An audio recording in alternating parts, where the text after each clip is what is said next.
In an old English town lived a poet, Edward Langley, who wrote Whispers of Eternity, a collection of poems about the divine.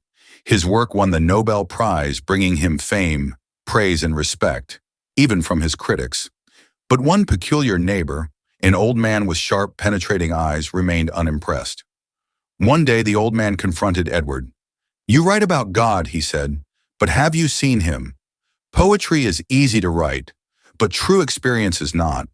These awards mean nothing until you truly know what you write about. When that happens, I'll accept you." Edward was disturbed by the old man's words.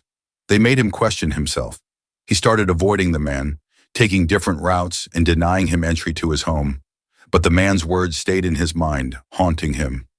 One morning after a rainy night, Edward walked by the seaside.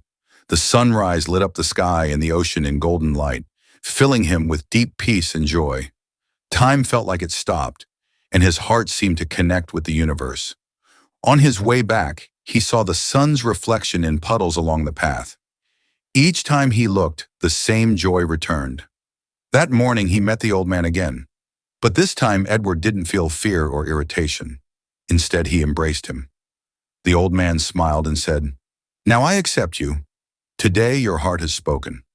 Before, your poetry came from your mind, but now it comes from truth."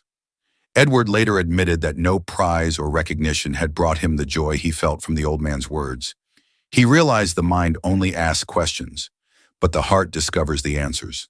And in that sunrise, his heart finally understood.